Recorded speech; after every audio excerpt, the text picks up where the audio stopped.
ਤਾਂ ਇੰਨਾ ਜ਼ਿਆਦਾ ਜ਼ੋਰ ਕਿਸ ਗੱਲ ਤੋਂ ਲਾਉਣਾ ਪੈ ਰਿਹਾ ਕਿ ਜਿਹੜਾ ਸਾਡਾ ਭਾਈਚਾਰਾ ਆਸਟ੍ਰੇਲੀਆ ਦੇ ਵਿੱਚ ਆ ਉਹ ਕਿਸ ਪੱਧਰ ਤੇ ਕੁਤਾਹੀ ਕਰ ਜਾਂਦਾ ਹੈ ਆਪਣੀ ਜਾਣਕਾਰੀ ਭਰਨ ਦੇ ਵਿੱਚ। ਬਹੁਤਿਆਂ ਨੂੰ ਭੁਲੇਖਾ ਹੁੰਦਾ ਹੈਗਾ ਕਿ ਇਸ ਮਰਦਮਸ਼ੁਮਾਰੀ ਦੇ ਵਿੱਚ ਸਿਰਫ ਇੱਥੋਂ ਦੇ ਪਰਮਾਨੈਂਟ ਰੈਜ਼ੀਡੈਂਸ ਜਾਂ ਸਿਟੀਜ਼ਨ ਹੀ ਹਿੱਸਾ ਲੈ ਸਕਦੇ ਆ। ਆਸਟ੍ਰੇਲੀਆ ਰਹਿੰਦਾ ਹਰ ਕੋਈ ਬੰਦਾ ਜਾਂ ਬੀਬੀ ਹਿੱਸਾ ਲੈ ਸਕਦੇ ਆ ਜਿਹੜੇ ਮਰਦਮਸ਼ੁਮਾਰੀ ਵਾਲੀ ਨਾਈਟ ਨੂੰ ਆਸਟ੍ਰੇਲੀਆ ਦੇ ਵਿੱਚ ਮੌਜੂਦ ਨੇ।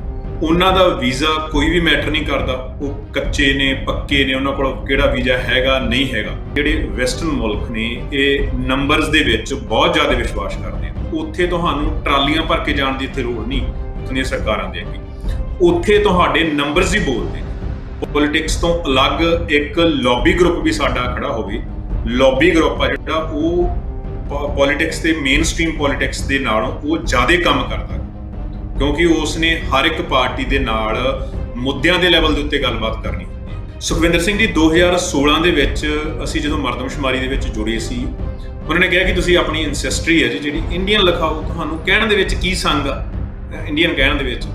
ਸੋ ਇਹ ਗੱਲ ਸਾਡੇ ਲਈ ਕਾਫੀ ਜ਼ਿਆਦਾ ਆਪਾਂ ਕਹਿੰਦੇ ਕਿ ਬੇਚੈਨ ਕਰਨ ਵਾਲੀ ਸੀ ਕਿ ਇਸ ਤਰ੍ਹਾਂ ਨਹੀਂ ਹੋ ਸਕਦਾ ਕਿ ਜਿਹੜੇ ਸਾਡੇ ਪਹਿਲਾਂ ਵਾਲੇ ਹੋਣ ਉਹਨਾਂ ਨੇ ਇੱਥੇ ਐਂਸੈਸਟਰੀ ਹੈ ਜਿਹੜੀ ਉਹ ਇੰਡੀਅਨ ਲਿਖਾਈ। 2011 ਦੇ ਵਿੱਚ ਵੀ 58,000 ਲੋਕਾਂ ਨੇ ਆਪਣੀ ਐਂਸੈਸਟਰੀ ਜਿਹੜੀ ਉਹ ਸਿੱਖ ਭਰੀ ਸੀ। ਸੋ ਉਹਨਾਂ ਨੂੰ ਕਾਫੀ ਵੱਡਾ ਜਵਾਬ ਮਿਲਿਆ ਜਿਹੜੇ ਇੰਡੀਅਨ ਐਂਸੈਸਟਰੀ ਦੇ ਇੱਥੇ ਪ੍ਰਚਾਰਕ ਸਨ। ਵਾਹਿਗੁਰੂ ਜੀ ਕਾ ਖਾਲਸਾ ਵਾਹਿਗੁਰੂ ਜੀ ਕੀ ਫਤਿਹ। ਦੁਨੀਆ ਭਰ ਵਿੱਚ TV 84 ਦੇਖ ਰਹੇ ਸਮੂਹ ਦਰਸ਼ਕਾਂ ਨੂੰ ਅਸੀਂ ਅੱਜ ਦੇ ਇਸ ਖਾਸ ਪ੍ਰੋਗਰਾਮ ਵਿੱਚ ਜੀ ਆਇਆਂ ਨੂੰ ਕਹਿੰਦੇ ਹਾਂ। ਤੁਸੀਂ ਦੇਖ ਰਹੇ ਹੋ TV 84 ਦਾ ਪ੍ਰੋਗਰਾਮ ਗੁਫ਼ਤਗੂ।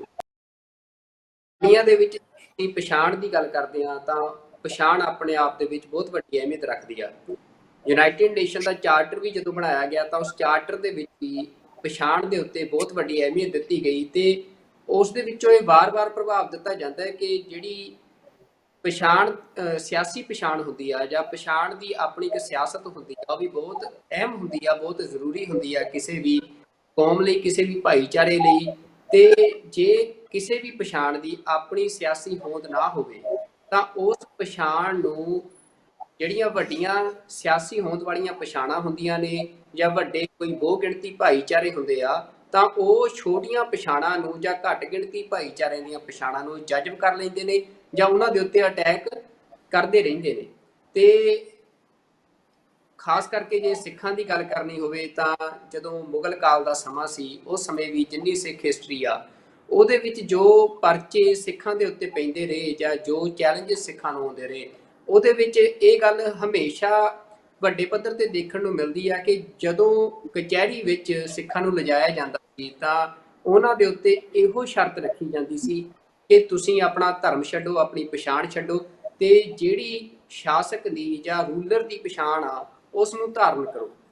ਭਾਵੇਂ ਉਹ ਦਾਰੂ ਸਿੰਘ ਜੀ ਦਾ ਇਤਿਹਾਸ ਹੋਵੇ, ਭਾਵੇਂ ਉਹ ਸਾਹਿਬਜ਼ਾਦਿਆਂ ਦਾ ਇਤਿਹਾਸ ਹੋਵੇ, ਹਰ ਇੱਕ ਸਿੱਖ ਦਾ ਇਤਿਹਾਸ, ਸਿੱਖ ਸ਼ਹੀਦ ਦਾ ਇਤਿਹਾਸ ਜਿਹੜਾ ਉਹ ਇਸ ਗੱਲ ਦੀ ਗਵਾਹੀ ਭਰਦਾ ਆ ਕਿ ਸਿੱਖਾਂ ਨੇ ਸ਼ਹਾਦਤਾਂ ਪ੍ਰਵਾਨ ਕਰਨੀਆਂ ਪਰ ਆਪਣੀ ਪਛਾਣ ਨੂੰ ਨਹੀਂ ਤਿਆਗਿਆ, ਨਹੀਂ ਛੱਡਿਆ। ਤੇ ਅੱਜ ਦਾ ਮੌਜੂਦਾ ਨਿਜ਼ਾਮ ਜੇ ਪੰਜਾਬ ਦੇ ਉੱਤੇ ਜਿਹੜਾ ਭਾਰਤੀ ਨਿਜ਼ਾਮ ਆ ਜਾਇਜ਼ ਆ ਤੇ ਉਸ ਨਿਜ਼ਾਮ ਦੇ ਵਿੱਚ ਸਿੱਖਾਂ ਨੂੰ ਨਸਲਕੁਸ਼ੀ ਵੀ ਝੱਲਣੀ ਪਈ ਜਿਸ ਦੇ ਕਾਰਨ ਵੱਡੇ ਪੱਧਰ ਤੇ ਸਿੱਖਾਂ ਦਾ ਪ੍ਰਵਾਸ ਹੋਇਆ। ਸਿੱਖ ਉਜੜੇ ਆਪਣੀ ਇਸ ਧਰਤੀ ਤੋਂ, ਦੁਨੀਆ ਦੇ ਵੱਖ-ਵੱਖ ਦੇਸ਼ਾਂ 'ਚ ਜਾ ਕੇ ਵਸੇ। ਪਰ ਉੱਥੇ ਜਾ ਕੇ ਵੀ ਸਿੱਖਾਂ ਨੇ ਆਪਣੀ ਮਿਹਨਤ ਨਾਲ, ਆਪਣੇ ਗੁਰੂ ਬਖਸ਼ੇ ਸਿਧਾਂਤ ਦੇ ਨਾਲ ਆਪਣੀ ਧਾਕ ਜਮਾਈ ਆ ਤੇ ਆਪਣੇ ਆਪ ਨੂੰ ਸਥਾਪਿਤ ਕੀਤਾ। ਪਰ ਉਹਨਾਂ ਮੁਲਕਾਂ ਦੇ ਵਿੱਚ ਵੀ ਹੁਣ ਸਿੱਖਾਂ ਨੂੰ ਆਪਣੀ ਪਛਾਣ ਨੂੰ ਸਥਾਪਿਤ ਕਰਨ ਲਈ, ਆਪਣੀ ਪਛਾਣ ਨੂੰ ਚੜ੍ਹਦੀ ਕਲਾ 'ਚ ਲੈ ਕੇ ਜਾਣ ਲਈ ਸਿੱਖ ਲਗਾਤਾਰ ਸਰਗਰਮ ਨੇ। ਤੇ ਹੁਣ ਅੱਜ ਅਸੀਂ ਜਿਸ ਮਸਲੇ ਤੇ ਗੱਲ ਕਰਾਂਗੇ ਉਹ ਵੀ ਪਛਾਣ ਨਾਲ ਜੁੜਿਆ ਆ। ਤੇ ਆਸਟ੍ਰੇਲੀਆ ਦੇ ਵਿੱਚ ਜਿਹੜੀ ਮਰਦਮਸ਼ੁਮਾਰੀ ਆ, ਸੈਂਸਸ ਆ, ਉਹ ਚੱਲ ਰਿਹਾ ਆ ਤੇ ਇਹ ਸੈਂਸਸ ਦੇ ਵਿੱਚ ਸਿੱਖਾਂ ਨੂੰ ਆਪਣੀ ਪਛਾਣ ਜਿਹੜੀ ਆ ਉਹ ਸਹੀ ਢੰਗ ਨਾਲ ਦਰਜ ਕਰਾਉਣ ਲਈ ਇੱਕ ਆਸਟ੍ਰੇਲੀਆ ਦੇ ਵਿੱਚ ਇੱਕ ਗਰੁੱਪ ਆ ਸਿੱਖਾਂ ਦਾ ਜਾਂ ਪੰਜਾਬ ਦੇ ਲੋਕਾਂ ਦਾ ਜਿਹੜਾ ਕਿ ਲਗਾਤਾਰ ਚਾਰਾਜ਼ੋਈ ਕਰ ਰਿਹਾ ਹੈ। ਤੇ ਉਸ ਗਰੁੱਪ ਦੇ ਵਿੱਚੋਂ ਅੱਜ ਸਾਡੇ ਨਾਲ ਜੁੜੇ ਹੋਏ ਨੇ ਸਰਦਾਰ ਗੁਰਤੇਜ ਸਿੰਘ ਜੀ। ਅਸੀਂ ਉਹਨਾਂ ਨੂੰ ਆਪਣੇ ਇਸ ਚੈਨਲ ਤੇ ਆਉਣ ਤੇ ਜੀ ਆਇਆਂ ਨੂੰ ਕਹਿੰਦੇ ਆ। ਸਰਦਾਰ ਗੁਰਤੇਜ ਸਿੰਘ ਜੀ, ਤੁਹਾਡਾ TV 84 ਤੇ ਸਵਾਗਤ ਹੈ। ਵਾਹਿਗੁਰੂ ਸਾਹਿਬ, ਵਾਹਿਗੁਰੂ ਜੀ। ਵਾਹਿਗੁਰੂ ਜੀ ਕਾ ਖਾਲਸਾ, ਵਾਹਿਗੁਰੂ ਜੀ ਕੀ ਫਤਿਹ। ਤੇ ਜਿਵੇਂ ਮੈਂ ਆਪਣੀ ਭੂਮਿਕਾ 'ਚ ਵੀ ਗੱਲ ਕੀਤੀ ਆ ਕਿ ਜਿਹੜੀ ਪਛਾਣ ਦੀ ਅਹਿਮੀਅਤ ਹੁੰਦੀ ਆ ਬਹੁਤ ਵੱਡੀ ਅਹਿਮੀਅਤ ਹੁੰਦੀ ਆ। ਤੇ ਅਸੀਂ ਦੇਖ ਰਹੇ ਹਾਂ ਪਿਛਲੇ ਲੰਮੇ ਸਮੇਂ ਤੋਂ ਬੜੇ ਦ੍ਰਿੜਤਾ ਦੇ ਨਾਲ ਤੁਸੀਂ ਇਹ ਚਾਰਾਜ਼ੋਈ ਕਰ ਰਹੇ ਹੋ, ਲੋਕਾਂ ਤੱਕ ਇਹ ਪੈਗਾਮ, ਇਹ ਸੁਨੇਹਾ ਲੈ ਕੇ ਜਾ ਰਹੇ ਹੋ ਕਿ ਕਿਵੇਂ ਉਹ ਆਸਟ੍ਰੇਲੀਆ ਦੇ ਵਿੱਚ ਦਾ ਹਿੱਸਾ ਬਣਨ ਤੇ ਕਿਵੇਂ ਸਹੀ ਜਾਣਕਾਰੀ ਉਹ ਆਪਣੇ ਫਾਰਮਾਂ ਦੇ ਵਿੱਚ ਭਰਨ। ਤਾਂ ਮੈਂ ਤੁਹਾਨੂੰ ਸਭ ਤੋਂ ਪਹਿਲਾ ਸਵਾਲ ਇਹੀ ਕਰਦਾ ਕਿ ਇਹ ਜਿਹੜੀ ਮਰਦਮਸ਼ੁਮਾਰੀ ਹੋ ਰਹੀ ਆ, ਇਹਦੀ ਪ੍ਰਕਿਰਿਆ ਕੀ ਆ, ਇਹਦਾ ਜਿਹੜੀ ਸਾਰੀ ਕਾਰਵਾਈ ਆ ਇਹ ਕਿਵੇਂ ਅਮਲੀ ਰੂਪ ਵਿੱਚ ਲਿਆਂਦੀ ਜਾ ਰਹੀ ਹੈ? ਹਾਂਜੀ, ਮਰਦਮਸ਼ੁਮਾਰੀ ਜਿਵੇਂ ਆਪਣੇ ਨਾਮ ਤੋਂ ਹੀ ਬਹੁਤ ਸਪਸ਼ਟ ਆ ਕਿ ਜੋ ਵੀ ਮਨੁੱਖ ਕਿਸੇ ਦੇਸ਼ ਦੇ ਵਿੱਚ ਵਸਦਾ ਹੈ ਉਸ ਨੂੰ ਸ਼ੁਮਾਰ ਕੀਤਾ ਜਾਂਦਾ, ਉਸ ਨੂੰ ਗਿਣਿਆ ਜਾਂਦਾ ਇਸ ਦੇ ਵਿੱਚ। ਆਸਟ੍ਰੇਲੀਆ ਦੇ ਵਿੱਚ ਜਿਹੜੀ ਮਰਦਮਸ਼ੁਮਾਰੀ ਆ ਵੈਸਟਰਨ ਮੁਲਕਾਂ ਦੇ ਨਾਲੋਂ ਥੋੜੀ ਛੇਤੀ ਹੋ ਜਾਂਦੀ ਹੈ, ਭਾਵ ਕਿ ਹਰ 5 ਵਰਿਆਂ ਬਾਅਦ ਹੁੰਦੀ ਹੈ। ਤੇ ਆਸਟ੍ਰੇਲੀਆ ਦੀ ਮਰਦਮਸ਼ੁਮਾਰੀ ਬਹੁਤ ਜ਼ਿਆਦਾ ਦਿਲਚਸਪ ਆ ਹੋਰਨਾਂ ਵੈਸਟਰਨ ਕੰਟਰੀਜ਼ ਦੇ ਨਾਲੋਂ। ਇੱਥੇ ਬਹੁਤ ਬਰੀਕੀ ਦੇ ਵਿੱਚ ਜਾ ਕੇ ਬੰਦੇ ਦੀ ਪਛਾਣ, ਬੰਦੇ ਦਾ ਪਿਛੋਕੜ, ਉਸ ਦੀ ਬੋਲੀ, ਉਸ ਦਾ ਕੰਮ ਜਾਂ ਤਕਰੀਬਨ ਹਰ ਇੱਕ ਚੀਜ਼ ਬਾਰੇ ਪੁੱਛਿਆ ਜਾਂਦਾ ਜੋ ਜਿਹੜੀ ਦੇ ਵਿੱਚ ਸਾਡਾ ਅਸੀਂ ਸਮਾਜ ਦੇ ਵਿੱਚ ਵਿਚਰਦੇ, ਜਿਸ ਦੇ ਨਾਲ ਸਾਡਾ ਲੈਣ ਦੇਣ ਹੁੰਦਾ ਗਾ। ਫੋਰ ਐਗਜ਼ਾਮਪਲ ਜੇਕਰ ਮੈਂ ਤੁਹਾਨੂੰ ਇੱਕ ਦੱਸਣੀ ਚਾਹਾਂ ਇਹਦੇ ਵਿੱਚੋਂ ਗੱਲ ਜਾਂ ਇੱਕ ਅੰਕੜਾ ਕਿ 2016 ਦੀ ਮਰਦਮਸ਼ੁਮਾਰੀ ਦੇ ਵਿੱਚ ਇੱਥੋਂ ਦੇ ਜਿਹੜੇ ਅੰਕੜੇ ਸੀ ਉਹ ਇਹ ਵੀ ਦੱਸਦੇ ਸੀ ਕਿ ਆਸਟ੍ਰੇਲੀਆ ਦੇ ਵਿੱਚ ਕਿੰਨੇ ਪਰਿਵਾਰ ਨੇ ਜਿਨ੍ਹਾਂ ਦੇ ਘਰ 5 ਬੱਚੇ। ਸੋ ਇੰਨੀ ਬਰੀਕੀ ਤੱਕ ਆਸਟ੍ਰੇਲੀਆ ਦੇ ਵਿੱਚ ਇੱਥੇ ਜਾਇਆ ਜਾਂਦਾ ਗਾ। ਉਹਦੇ ਵਿੱਚ ਬੋਲੀ, ਪਿਛੋਕੜ, ਐਂਸੈਸਟਰੀ, ਐਵਰੀਥਿੰਗ ਉਹ ਤਾਂ ਇਨਕਲੂਡ ਹੁੰਦਾ ਹੀ ਆ, ਪਰ ਉਹ ਇੰਨੀ ਘੋਖ ਕਰਦੇ ਆ ਕਿ ਜਿਵੇਂ ਜੇ ਆਪਾਂ ਕਿਤੇ ਪੂਰਾ ਖੁਰਾ ਖੋਜ ਉਸ ਦੇ ਵਿੱਚ ਉਹ ਤੁਹਾਡਾ ਜਾਣਦੇ ਆ। ਜਿਹੜਾ ਸਰਕਾਰ ਨੂੰ ਕਿਸੇ ਹੋਰ ਪੱਖ ਤੋਂ ਫਾਇਦਾ ਹੁੰਦਾ, ਜਿਹੜੀਆਂ ਇੱਥੇ ਸੁਪਰ ਮਾਰਕੀਟਸ ਨੇ ਉਹਨਾਂ ਦਾ ਉਹਦੇ ਬਾਰੇ ਕੋਈ ਹੋਰ ਪੱਖ ਹੁੰਦਾ, ਸਾਡਾ ਕੌਮੀਅਤ ਤੌਰ ਦੇ ਉੱਤੇ, ਸਾਡਾ ਪੰਥ ਦੇ ਤੌਰ ਦੇ ਉੱਤੇ ਅਸੀਂ ਉਹਨੂੰ ਕਿਸੇ ਹੋਰ ਨਜ਼ਰ ਦੇ ਨਾਲ ਦੇਖਦੇ ਹਾਂ। ਸਰਦਾਰ ਗੁਰਤੇਜ ਸਿੰਘ ਜੀ, ਤੁਸੀਂ ਜਿਹੜਾ ਪਿਛਲਾ ਵੀ ਸਾਰਾ ਮਰਦਮਸ਼ੁਮਾਰੀਆਂ ਹੁੰਦੀਆਂ ਰਹੀਆਂ ਨੇ ਵਿੱਚ, ਉਹਨਾਂ ਵਿੱਚ ਵੀ ਤੁਸੀਂ ਚਾਰਾਜ਼ੋਈ ਕਰਦੇ ਰਹੇ ਹੋ ਅਵੇਅਰਨੈਸ ਦੀ, ਤਾਂ ਇੰਨਾ ਜ਼ਿਆਦਾ ਜ਼ੋਰ ਕਿਸ ਗੱਲ ਤੋਂ ਲਾਉਣਾ ਪੈ ਰਿਹਾ ਕਿ ਜਿਹੜਾ ਸਾਡਾ ਭਾਈਚਾਰਾ ਆਸਟ੍ਰੇਲੀਆ ਦੇ ਵਿੱਚ ਆ ਉਹ ਕਿਸ ਪੱਧਰ ਤੇ ਕੁਤਾਹੀ ਕਰ ਜਾਂਦਾ ਹੈ ਆਪਣੀ ਜਾਣਕਾਰੀ ਭਰਨ ਦੇ ਵਿੱਚ ਕਿ ਅੱਜ ਤੁਹਾਨੂੰ ਇੰਨਾ ਜ਼ਿਆਦਾ ਜ਼ੋਰ ਹਰ ਵਾਰ ਮਰਦਮਸ਼ੁਮਾਰੀ ਤੇ ਲਾਉਣਾ ਪੈਂਦਾ ਹੈ ਕਿ ਦਰੁਸਤ ਜਾਣਕਾਰੀ ਭਰੀ ਜਾਵੇ? ਹਾਂਜੀ, ਇਹਦੇ ਬਹੁਤ ਸਾਰੇ ਕਾਰਨ ਨੇ ਸੁਖਵਿੰਦਰ ਸਿੰਘ ਜੀ।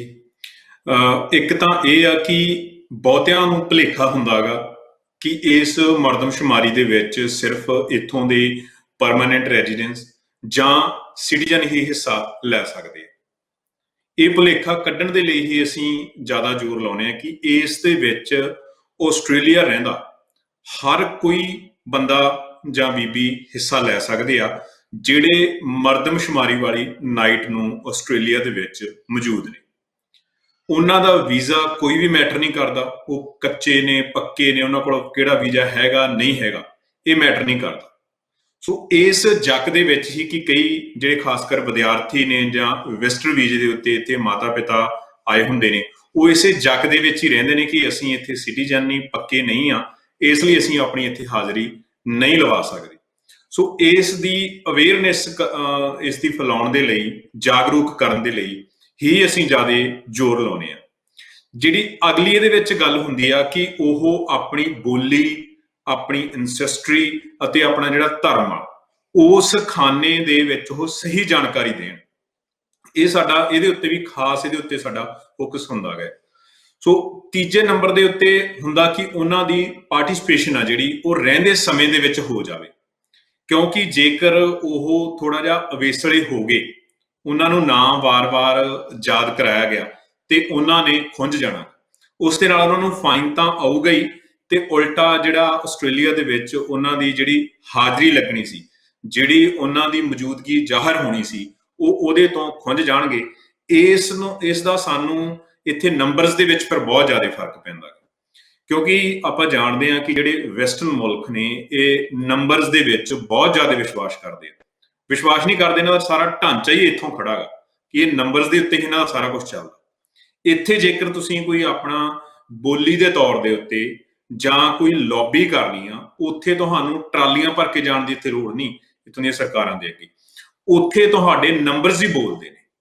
ਜੇਕਰ ਤੁਸੀਂ ਆਪਣੀ ਪੰਜਾਬੀ ਦੀਆਂ ਕਲਾਸਾਂ ਸ਼ੁਰੂ ਕਰਾਉਣੀਆਂ ਨੇ ਸਰਕਾਰੀ ਸਕੂਲ ਦੇ ਵਿੱਚ, ਜਾਂ ਅਗਰ ਤੁਸੀਂ ਲਾਇਬ੍ਰੇਰੀਆਂ ਦੇ ਵਿੱਚ ਕਿਤਾਬਾਂ ਰੱਖਣੀਆਂ ਨੇ, ਉੱਥੇ ਉਹ ਮਰਦਮਸ਼ੁਮਾਰੀ ਵਾਲੇ ਅੰਕੜੇ ਬੋਲਣਗੇ, ਉਹਦੇ ਅਨੁਸਾਰ ਉਹਨਾਂ ਨੇ ਆਟੋਮੈਟਿਕਲੀ ਕਰ ਦੇਣਾ। ਸੋ ਹੋਰ ਵੀ ਬਹੁਤ ਸਾਰੇ ਪੱਖ ਨੇ, ਮੈਂ ਕੁਝ ਮੋਟੇ-ਮੋਟੇ ਤੁਹਾਡੇ ਨਾਲ ਸਾਂਝੇ ਕੀਤੇ ਆ। ਇਸੇ ਲਈ ਸਾਨੂੰ ਇਹ ਜਾਗਰੂਕਤਾ ਫੈਲਾਉਣ ਦੇ ਲਈ ਥੋੜੀ ਹਿੰਮਤ ਕਰਨੀ ਪੈਂਦੀ ਆ, ਜਿਹੜੀ ਕਿ 2016 ਦੇ ਨਾਲੋਂ ਇਸ ਵਾਰ ਥੋੜਾ ਜਿਹਾ ਸਾਨੂੰ ਲੱਗਦਾ ਕਿ ਅਸੀਂ ਜ਼ਿਆਦਾ ਜ਼ੋਰ ਲਾ ਰਹੇ ਹਾਂ। ਤੇ ਇਸ ਦਾ ਇਹ ਵੀ ਦੇਖਣ ਚ ਹੈ ਕਿ ਜਿਹੜਾ ਕੈਨੇਡਾ ਦੇ ਵਿੱਚ ਵੀ ਜਿਵੇਂ ਵੱਡੇ ਪੱਧਰ ਤੇ ਪ੍ਰਭਾਵ ਰਿਹਾ ਦੀ ਪੋਲਿਟਿਕਸ ਆ, ਲੋਕਲ ਪੋਲਿਟਿਕਸ ਆ, ਉਹਦੇ ਵਿੱਚ ਸਿੱਖ ਕਾਫੀ ਜ਼ਿਆਦਾ ਇਨਫਲੂਐਂਸ ਉਹ ਪਾ ਰਹੇ ਆ ਇੰਡੀਆ ਚ ਮੈਨੂੰ ਦਾ, ਤਾਂ ਵੀ ਕਿਤੇ ਨਾ ਕਿਤੇ ਇਸ ਮਰਦਮਸ਼ੁਮਾਰੀ ਦੇ ਨਾਲ ਜੁੜ ਰਿਹਾ ਹੈ। ਇਸ ਤਰ੍ਹਾਂ ਦੀਆਂ ਸੋਸ਼ੋ ਪੋਲੀਟੀਕਲ ਐਕਟੀਵਿਟੀਜ਼ ਹੁੰਦੀਆਂ ਨੇ, ਉਹਨਾਂ ਪ੍ਰਤੀ ਕੀ ਉਸ ਦੀ ਜਿਹੜੀ ਕੌਨਸ਼ੀਅਸ ਆ ਉਹ ਥੋੜੀ ਲੈਕ ਕਰਦੀ ਆ। ਦੇਖੋ ਜੀ, ਜਿਹੜੀ ਕੈਨੇਡਾ ਦੇ ਵਿੱਚ ਜਿਹੜੀ ਸਾਡੀ ਗਿਣਤੀ ਆ ਉਹ ਕਾਫੀ ਵੱਧ ਆ ਕੰਪੈਰੇਟਿਵਲੀ ਵੈਸੇ ਆਸਟ੍ਰੇਲੀਆ ਤੋਂ, ਅਤੇ ਉੱਥੇ ਬਹੁਤ ਵਰ੍ਹਿਆਂ ਤੋਂ, ਬਹੁਤ ਦਹਾਕਿਆਂ ਤੋਂ ਉੱਥੇ ਬਹੁਤ ਤੇਜ਼ੀ ਦੇ ਨਾਲ ਆਪਾਂ ਕਹਦੇ ਕਿ ਵਧੇ ਨੇ ਲੋਕ। ਆਸਟ੍ਰੇਲੀਆ ਦੇ ਵਿੱਚ ਜਿਹੜੀ ਸਾਡੀ ਗਿਣਤੀ ਵਧਣੀ ਸ਼ੁਰੂ ਹੋਈ ਆ ਉਹ ਪਿਛਲੇ ਕੁਝ ਕੁ ਸਾਲਾਂ ਤੋਂ, ਪਿਛਲੇ ਆਪਾਂ ਕਹਦੇ ਕਿ 10 ਸਾਲਾਂ ਤੋਂ ਹੀ ਵਧਣੀ ਸ਼ੁਰੂ ਹੋਈ ਹੈ। ਸੋ ਇੱਥੋਂ ਦੀਆਂ ਜਿਹੜੀਆਂ ਪੋਲੀਟੀਕਲ ਪਾਰਟੀਆਂ ਦੇ ਵਿੱਚ ਜਿਹੜੀ ਪਾਰਟਿਸਪੇਸ਼ਨ ਆ, ਜਾਂ ਸਾਡੀ ਇੱਕ ਕੌਮੀਅਤ ਤੌਰ ਦੇ ਉੱਤੇ ਜਗ੍ਹਾ ਗਈ, ਉਹ ਇੰਨੀ ਅਜੇ ਬਲਵਾਨ ਨਹੀਂ ਬਣ ਪਾਈ ਆ ਜਿੰਨੀ ਕੈਨੇਡਾ ਦੇ ਵਿੱਚ ਅਸੀਂ ਪੱਕੀ ਕਰ ਲਈ ਆ। ਪਰ ਹੁਣ ਜਦੋਂ ਆਉਣ ਵਾਲੇ ਸਮੇਂ ਦੇ ਵਿੱਚ ਸਾਡੀ ਪਹਿਲਾਂ ਨਾਲੋਂ ਵੀ ਜ਼ਿਆਦਾ ਗਿਣਤੀ ਵੱਧ ਜਾਊਗੀ, ਉਸ ਵਕਤ ਸਾਡੇ ਲਈ ਬਹੁਤ ਜ਼ਿਆਦਾ ਵੱਡਾ ਸਵਾਲ ਵੀ ਬਣਦਾ ਹੈਗਾ ਕਿ ਅਸੀਂ ਇੱਥੇ ਆਪਣੀ ਜਿਹੜੀ ਲੀਡਰਸ਼ਿਪ ਆ ਉਸ ਦੀ ਨਿਸ਼ਾਨਦੇਹੀ ਕਰਕੇ ਉਸ ਦੀ ਪਾਰਟਿਸਪੇਸ਼ਨ ਵੀ ਇੱਥੋਂ ਦੀ ਪੋਲੀਟਿਕਸ ਦੇ ਵਿੱਚ ਕਰਾਈਏ, ਅਤੇ ਨਾਲ ਦੀ ਨਾਲ ਪੋਲੀਟਿਕਸ ਤੋਂ ਅਲੱਗ ਇੱਕ ਲੌਬੀ ਗਰੁੱਪ ਵੀ ਸਾਡਾ ਖੜਾ ਹੋਵੇ। ਲੌਬੀ ਗਰੁੱਪ ਆ ਜਿਹੜਾ ਉਹ ਪੋਲੀਟਿਕਸ ਦੇ ਮੇਨ ਸਟ੍ਰੀਮ ਪੋਲੀਟਿਕਸ ਦੇ ਨਾਲੋਂ ਉਹ ਜ਼ਿਆਦਾ ਕੰਮ ਕਰਦਾ ਹੈ, ਕਿਉਂਕਿ ਉਸ ਨੇ ਹਰ ਇੱਕ ਪਾਰਟੀ ਦੇ ਨਾਲ ਮੁੱਦਿਆਂ ਦੇ ਲੈਵਲ ਦੇ ਉੱਤੇ ਗੱਲਬਾਤ ਕਰਨੀ ਹੁੰਦੀ ਹੈ, ਨਾ ਕਿ ਉਸ ਨੇ ਕੋਈ ਸੀਟਾਂ ਲੈਣ ਦੀ ਗੱਲਬਾਤ ਕਰਨੀ ਹੁੰਦੀ ਆ, ਨਾ ਕਿ ਉਹਨਾਂ ਨੇ ਕੋਈ ਆਪਣੀ ਸਪੇਸ ਲੈਣ ਦੀ ਗੱਲਬਾਤ ਕਰਨੀ ਹੁੰਦੀ ਹੈ। ਸੋ ਇਸ ਵਰੇ ਸਾਨੂੰ ਉਮੀਦ ਆ, ਜੇਕਰ ਅਸੀਂ ਤਕਰੀਬਨ ਵਧੀਆ ਪਾਰਟਿਸਪੇਸ਼ਨ ਕਰ ਲਈ ਤੇ ਅਸੀਂ 250,000 ਤੱਕ ਆਸਟ੍ਰੇਲੀਆ ਦੇ ਵਿੱਚ ਪਹੁੰਚ ਜਾਵਾਂਗੇ, ਤੇ ਫਿਰ ਅਸੀਂ ਵੀ ਥੋੜਾ ਬਹੁਤ ਉਸ ਪੋਜੀਸ਼ਨ ਤੇ ਪਹੁੰਚ ਜਾਵਾਂਗੇ ਜੋ ਕੈਨੇਡਾ ਦੇ ਵਿੱਚ ਜਾਂ ਯੂਕੇ ਦੇ ਵਿੱਚ ਜਾਂ ਕੁਝ ਹੱਦ ਤੱਕ ਅਮਰੀਕਾ ਦੇ ਵਿੱਚ ਵੀ ਸਾਡੇ ਜਿਹੜੇ ਸਿੱਖ ਭੈਣ ਭਰਾ ਨੇ ਉਹ ਜਿਹੜੀ ਪਹੁੰਚ ਰੱਖਦੇ ਆ, ਅਸੀਂ ਉਹਦੇ ਨੇੜੇ ਤੇੜੇ ਪਹੁੰਚਣਾ ਸ਼ੁਰੂ ਕਰ ਦੇਵਾਂਗੇ। ਤੇ ਗੁਰਤੇਜ ਜੀ, ਅਖੀਰ ਦੇ ਵਿੱਚ ਜਿਹੜਾ ਇਹ ਮਰਦਮਸ਼ੁਮਾਰੀ ਦੇ ਲਈ ਤੁਸੀਂ ਸਾਰੇ ਐਫਰਟਸ ਕਰ ਰਹੇ ਹੋ, ਜਿਹੜੀ ਉਹਦੀ ਇੱਕ ਇਨਫੋਰਮੇਸ਼ਨ ਆਈ ਥਿੰਕ 10 ਤਰੀਕ ਨੂੰ ਇਹ ਮਰਦਮਸ਼ੁਮਾਰੀ ਦਾ ਜਿਹੜਾ ਆ ਉਹ ਰੱਖਿਆ ਗਿਆ ਆਸਟ੍ਰੇਲੀਆ ਦੇ ਵਿੱਚ ਹੋਣੀ ਆ ਵੀ ਉਹਨਾਂ ਨੂੰ ਜਾਂ ਓਵਰਆਲ ਸਾਡੇ ਉਹਨਾਂ ਨੂੰ ਤੁਸੀਂ ਕੀ ਮੈਸੇਜ ਦੇਣਾ ਚਾਹੁੰਦੇ ਹੋ, ਉਹ ਜ਼ਰੂਰ ਤੁਸੀਂ ਕਰੀਏ। ਅੱਛਾ ਜੀ, ਥੋੜੀ ਤੁਹਾਡੀ ਆਵਾਜ਼ ਕੱਟ ਗਈ ਹੈ, ਪਰ ਅਖੀਰ ਦਾ ਜਿਹੜਾ ਤੁਹਾਡਾ ਕੁਐਸਚਨ ਆ ਉਹ ਮੈਨੂੰ ਸਮਝ ਆ ਗਿਆ ਹੈਗਾ। ਸੁਨੇਹਾ ਤਾਂ ਇਹੀ ਹੈ ਜੀ, ਜਿਹੜੇ TV 84 ਦੇ ਦਰਸ਼ਕ ਨੇ, ਪਹਿਲਾਂ ਤਾਂ ਸੁਨੇਹਾ ਇਹੀ ਹੈ ਕਿ ਜੇਕਰ ਤੁਹਾਡਾ ਕੋਈ ਆਸਟ੍ਰੇਲੀਆ ਦੇ ਵਿੱਚ ਕੋਈ ਰਿਸ਼ਤੇਦਾਰ, ਦੋਸਤ ਜਾਂ ਮਿੱਤਰ ਰਹਿੰਦਾ ਹੈ, ਤੁਸੀਂ ਉਸ ਨੂੰ ਜ਼ਰੂਰ ਕਾਲ ਕਰੋ, ਉਸ ਨੂੰ ਕਿਸੇ ਵੀ ਸੋਸ਼ਲ ਮੀਡੀਆ ਪਲੇਟਫਾਰਮ ਦੇ ਉੱਤੇ ਸੁਨੇਹਾ ਭੇਜੋ, ਉਸ ਨੂੰ ਜਾਗਰੂਕ ਕਰੋ ਕਿ ਉਸ ਦਾ ਇਸ ਮਰਦਮਸ਼ੁਮਾਰੀ ਦੇ ਵਿੱਚ ਹਿੱਸਾ ਲੈਣਾ ਹੀ ਬਣਦਾ ਹੈ। ਉਸ ਨੂੰ ਬਿਲਕੁਲ ਵੀ ਇਸ ਤੇ ਅਵੇਸਲਾ ਨਾ ਹੋਵੇ, ਇਸ ਨੂੰ ਖੁੰਝੇ ਨਾ। ਇਸ ਦੇ ਵਿੱਚ ਖਾਸ ਕਰ 3 ਅਹਿਮ ਸਵਾਲ ਨੇ ਜਿਹੜੇ। ਪਹਿਲਾ ਸਵਾਲ ਜਿਹੜਾ ਅਹਿਮ ਆ, ਉਹਨਾਂ ਤੋਂ ਹੋਰ ਵੀ ਪਹਿਲਾਂ ਕੁਝ ਕੁ ਆਮ ਸਵਾਲ ਆਉਂਦੇ ਨੇ ਜਿਨ੍ਹਾਂ ਦੇ ਵਿੱਚ ਤੁਹਾਡੀ ਜਾਣਕਾਰੀ ਪੁੱਛੀ ਜਾਂਦੀ ਹੈ, ਤੁਸੀਂ ਕੀ ਕੰਮ ਕਰਦੇ ਹੋ, ਤੁਹਾਡਾ ਕੀ ਨਾਮ ਆ, ਤੁਹਾਡੀ ਕਿੰਨੀ ਆਮਦਨ ਆ। ਪਰ ਜਿਹੜੇ ਸਾਡੇ ਲਈ ਅਹਿਮ ਸਵਾਲ ਨੇ, ਉਹਨਾਂ ਦੇ ਵਿੱਚ ਪਹਿਲਾ ਸਵਾਲ ਹੁੰਦਾ ਕਿ ਤੁਸੀਂ ਅੰਗਰੇਜ਼ੀ ਤੋਂ ਬਿਨਾਂ ਘਰ ਦੇ ਵਿੱਚ ਕਿਹੜੀ ਬੋਲੀ ਬੋਲਦੇ ਹੋ। ਉਸ ਦੇ ਵਿੱਚ ਤੁਸੀਂ ਪੰਜਾਬੀ ਭਰਨੀ ਆ। ਉਸ ਤੋਂ ਬਾਅਦ ਆਵੇਗਾ ਕਿ ਤੁਹਾਡੀ ਐਨਸੈਸਟਰੀ ਕੀ ਆ। ਐਨਸੈਸਟਰੀ ਦੇ ਵਿੱਚ ਤੁਸੀਂ ਪਹਿਲੇ ਖਾਨੇ ਦੇ ਵਿੱਚ ਸਿੱਖ ਭਰਨਾ ਹੈ ਅਤੇ ਦੂਜੇ ਖਾਨੇ ਦੇ ਵਿੱਚ ਤੁਸੀਂ ਪੰਜਾਬੀ ਭਰਨਾ ਹੈ। ਤੀਜਾ ਸਵਾਲ ਆਵੇਗਾ, ਇਹ ਕੰਟੀਨਿਊ ਹੋਣਗੇ ਸਵਾਲ। ਤੀਜਾ ਸਵਾਲ ਆਵੇਗਾ ਕਿ ਤੁਹਾਡਾ ਧਰਮ ਕੀ ਹੈ। ਉੱਥੇ ਤੁਸੀਂ ਆਪਣਾ ਧਰਮ ਆ ਜਿਹੜਾ ਸਿੱਖ ਭਰਨਾ ਹੈ। ਸੁਖਵਿੰਦਰ ਸਿੰਘ ਜੀ, 2016 ਦੇ ਵਿੱਚ ਅਸੀਂ ਜਦੋਂ ਮਰਦਮਸ਼ੁਮਾਰੀ ਦੇ ਵਿੱਚ ਜੁੜੇ ਸੀ, ਉਸ ਵਕਤ ਥੋੜੀ ਬਹੁਤ ਕਨਫਿਊਜ਼ਨ ਵੀ ਇੱਥੇ ਕ੍ਰੀਏਟ ਕਰਨ ਦੀ ਕੋਸ਼ਿਸ਼ ਕੀਤੀ ਗਈ, ਜਿਨ੍ਹਾਂ ਨੂੰ ਮੈਂ ਕਹੂੰਗਾ ਕਿ ਜਿਹੜੇ ਪ੍ਰੋ ਇੰਡੀਅਨ ਸੀ। ਉਹਨਾਂ ਨੇ ਕਿਹਾ ਕਿ ਤੁਸੀਂ ਆਪਣੀ ਐਂਸੈਸਟਰੀ ਹੈ ਜੀ ਜਿਹੜੀ ਇੰਡੀਅਨ ਲਿਖਾਓ, ਤੁਹਾਨੂੰ ਕਹਿਣ ਦੇ ਵਿੱਚ ਕੀ ਸੰਗ ਆ ਇੰਡੀਅਨ ਕਹਿਣ ਦੇ ਵਿੱਚ। ਸੋ ਇਹ ਗੱਲ ਸਾਡੇ ਲਈ ਕਾਫੀ ਜ਼ਿਆਦਾ ਆਪਾਂ ਕਹਿੰਦੇ ਕਿ ਬੇਚੈਨ ਕਰਨ ਵਾਲੀ ਸੀ ਕਿ ਇਸ ਤਰ੍ਹਾਂ ਨਹੀਂ ਹੋ ਸਕਦਾ ਕਿ ਜਿਹੜੇ ਸਾਡੇ ਇਦੋਂ ਪਹਿਲਾਂ ਵਾਲੇ ਹੋਣ ਉਹਨਾਂ ਨੇ ਇੱਥੇ ਐਂਸੈਸਟਰੀ ਹੈ ਜਿਹੜੀ ਉਹ ਇੰਡੀਅਨ ਲਿਖਾਈ ਹੋਵੇ। ਮੈਂ 2011 ਦੀ ਮਰਦਮਸ਼ੁਮਾਰੀ ਦੇ ਵਿੱਚ ਵੀ ਥੋੜਾ ਬਹੁਤ ਕੈਂਪੇਨ ਦੇ ਵਿੱਚ ਰਿਹਾ ਸੀ, ਪਰ ਉਹ ਇੱਥੋਂ ਦੇ ਉਲਝੇਵਿਆਂ ਦੇ ਵਿੱਚ ਕਈ ਗੱਲਾਂ ਵਿਸਰ ਜਾਂਦੀਆਂ।